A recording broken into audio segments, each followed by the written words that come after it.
boy, it's your people, Forde Esquire on here with KillerHipHop TV, and I'm joined today by it's Maxsta. What's going on, man? How you doing, sir? I'm good, man. Now you just put out your latest track, and it's causing a bit of a storm. Tell me about it. Well, it's called Wanna Go. Obviously, it features Little Nicky, and it came from me kind of like I heard the original, the like Inner City one, and I was like, "Raw, I like this tune," kind of. But when I told everyone else, they was like, "Yeah, whatever. Cool, Max and his stupid ideas or something." I don't know. But we got round to doing it eventually, like a month or two after. I said I wanted to do it. My producer just pulled it out of the bag one day. I came to studio and he just had the beat. And I was like, okay, all right, cool. So I wrote my verses, kicked a little vibe, and then from there went through a whole load of different processes of like trying different people on the chorus. Like we had Karen Wheeler from, I don't know what they're called, but they sung Back to Life, Back to Reality. Yeah, we had her on there at first, but and that was, for me, it was such a credible move. But then it came down to marketing and needing someone who's young and fresh. And Nicky's voice was just crazy. It knocked the tune out of the park. So, yeah. Now, I've seen the video to it. It reminds me of a lot of a very London touristy type video. How did you come about the concept for that? I don't know. I don't even think it was me, man. It was my manager. He was just like, "This is what I see for it," and I was like, "You know what? That's cool, man. It's like it's touchy because it's like it could have been so corny."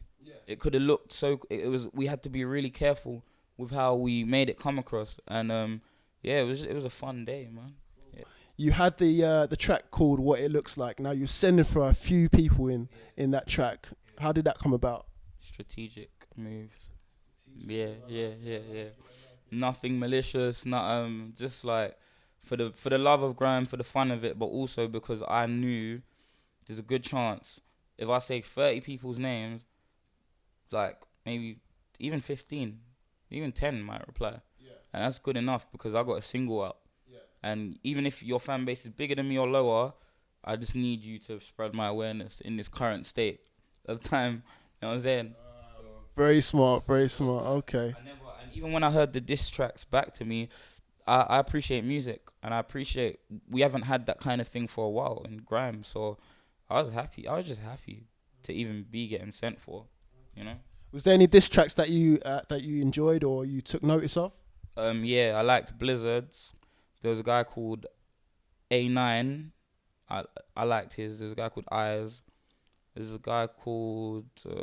There's a lot of people, man. Yeah. But most importantly, I did that for us as a grime scene, not just selfishly Maxsta, but I did it for we finally had like something to do. This whole year we haven't had anything. So do you think since the Kendrick Lamar track with the Control track, do you think the grime scene's been missing that?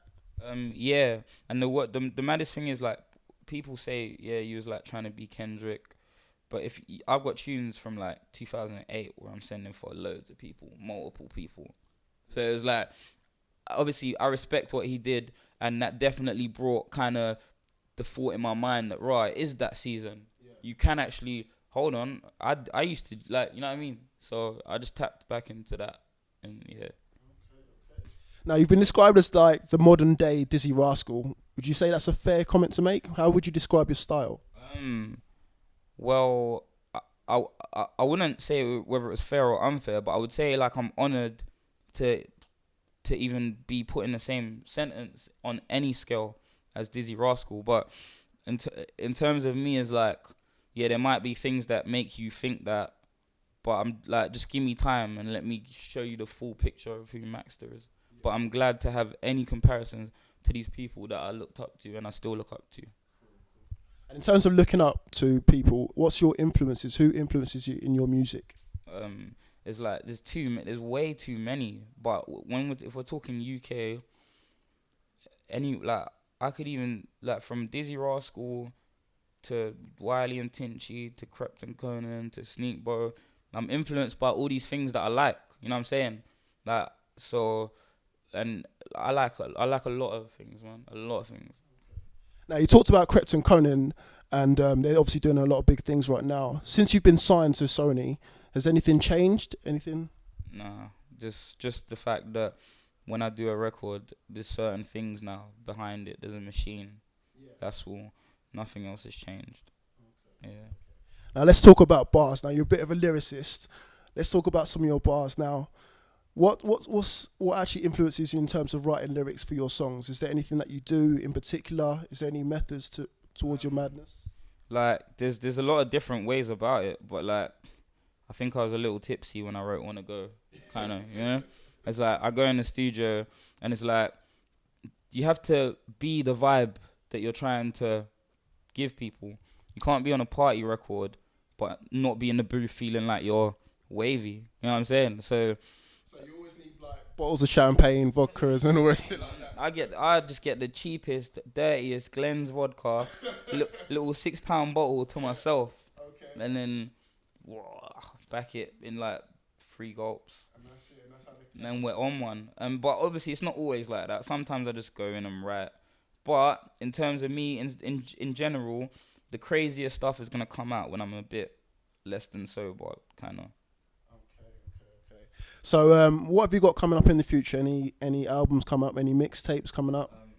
I'm thinking about doing a mixtape before the end of the year, but it's like a touchy one because do I need to sell a mixtape and do I want to give my music away for free, like kind of thing. So definitely my next single is coming, and that's like people aren't. It's big, man. People are gonna like it because it's not. It's like you'd think as I guess people expect me to as each tune does well, I'm gonna get like more poppy and stuff. Like yeah, I'm gonna get more poppy, but I'm also gonna get more grimy on that same record. You know what I'm saying? So I'm just excited for people to see what we're actually trying to do when it's all unveiled and that. But like just like how with Wanna Go, you had the saga of me and Screw started working together closely and and we did It's Not What It Looks Like. It's Not What It Looks Like. I did that. It's like every song is gonna have its own things that's around it, its own moments, its own freestyles, its own song that I just shoot a video to on SBTV or something. I'm literally trying to be at the top and be on the side, the left, right, everywhere. Yeah. And have you got any collaborations in mind? Any producers you want to work with? Any artists you want to work with? Well, I would like to. When it comes to producers, there's so many good ones that I couldn't just say I want to work with this one or that one. I want to work with anyone who comes to me with good music. But when it comes to artists, man, it's like and my album, Wiley's already gonna do the song for me. But I want Wiley, Tinchy, and Dizzee on my album. That's all, man. That's gonna be massive. I don't know if I'll get Dizzee though, but I want Wiley. And Wiley and Tinchy are like older brothers to me, man. So I can I hit them, I talk to them every other day for advice and stuff like that. So I know that is in the bag. I know they'll do it for me, kind of. But Dizzee as well would be nice. Now, if you used to set yourself a goal for the next 2 years' time, what would you want to do, and where would you see yourself in the next 2 years? I don't know exactly where, but it's just like I would just hope that I keep rising. I just don't want to go backwards. I want to keep moving steadily along because it's taken a while for me to even get here. But in that time, I've got to watch everyone else's career. So I'm just on that slow and steady wins the race, man. I'm just trying to, you know. And before we wrap up, is there a message that you want to give out to the fans for your music? Yeah, my next single is big, so just watch out for it, man, please. Yeah, what's going on? It's your boy Maxsta, straight out of East London, and you're locked into Killer Hip Hop. Don't go anywhere.